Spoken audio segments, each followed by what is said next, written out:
Hello, everyone. Today I will tell you an interesting story about the creation of the Panama Canal. Where is it located? Who created it? And what is it for? Well, let's get started. The Panama Canal is an artificial waterway that connects the Atlantic and Pacific Oceans through the Isthmus of Panama. An isthmus is a narrow strip of land that connects two larger land masses and separates two water basins. They can serve as natural bridges between continents or regions. Examples of isthmuses are the Isthmus of Panama, which connects North and South America, and the Isthmus of Suez, which connects Africa and Asia. The construction of the canal, which took more than 3 decades, was one of the greatest engineering achievements of its time and radically changed global trade and geopolitics. The idea of creating a waterway across the Isthmus of Panama dates back to the 16th century. Spanish explorers, such as Vasco Núñez de Balboa, who was the first to cross the Isthmus of Panama in 1553, already realized the strategic importance of such a canal. Spain even considered the possibility of building a canal to connect its colonies in the Atlantic and Pacific Oceans, but the technical capabilities of the time were too limited. In 1879, an international congress was held to discuss the possibility of building a canal through Central America. As a result, the Isthmus of Panama was chosen. Real attempts to build the canal began only in the second half of the 19th century. The French engineer Ferdinand de Lesseps, who had gained fame for the successful construction of the Suez Canal, decided to apply his experience to Panama. In 1881, he founded the French Panama Canal Company and began construction. They planned to build a plane-type canal, i.e. without locks, which turned out to be a mistake due to the difficult geological conditions. Namely, the geological conditions in Panama, including dense jungle, mountains, rivers, and tropical rain, proved to be much more challenging than in the case of the Suez Canal. The high water levels in the rivers and the risk of landslides posed significant challenges. The financial problems were, of course, also significant.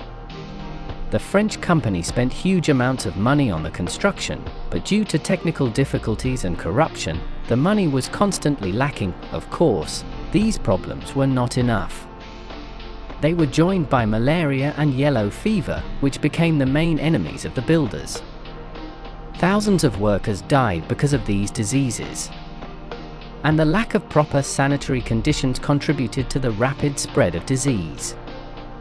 Of course, the French did not have sufficient knowledge about the ways of transmitting malaria and yellow fever at that time, which made it much more difficult to fight them.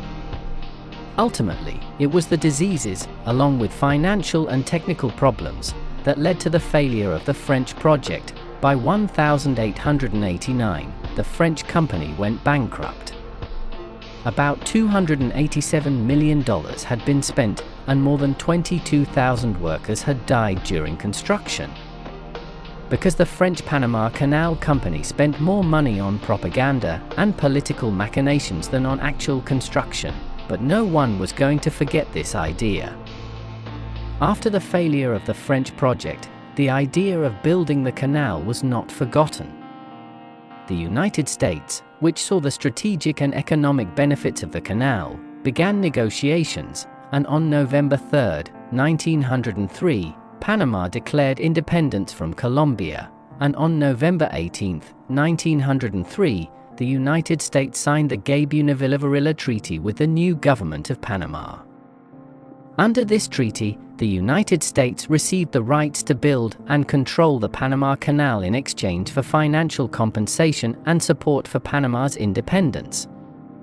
Now, unlike the French project, the Americans decided to build the canal with a system of locks, which allowed them to avoid large landslides and reduce the risk of flooding. This decision greatly simplified and reduced the cost of construction. A system of locks was designed and built to raise ships 26 meters above sea level to the artificial Lake Gatun and then lower them to the level of the rest of the ocean. Each lock is 305 meters long, 33 meters wide, and 12 meters deep. Among other things, they also made significant strides in improving sanitary conditions and fighting diseases. A well-known physician and sanitarian, William Hogan, was in charge of sanitary measures. He took comprehensive measures to combat malaria and yellow fever, including draining the swamp environment, installing nets on windows, and spraying insecticides. These measures significantly reduced the number of deaths among workers, allowing for the successful completion of the canal. The American phase of construction began in 1904 and lasted until 1914. In total, about $375 million were spent. On 15 August 1914, the Panama Canal was officially opened when the first ship, the SS Ancon, passed through. This marked the completion of one of the largest engineering projects of its time. Why did the US need the Panama Canal? The canal significantly shortened the distance between the Atlantic and Pacific Oceans, which reduced the cost of transporting goods and accelerated delivery. For example, the journey from New York to San Francisco was reduced by almost 13,000 kilometers. The canal was also of strategic military importance to them, allowing them to move warships quickly between the oceans.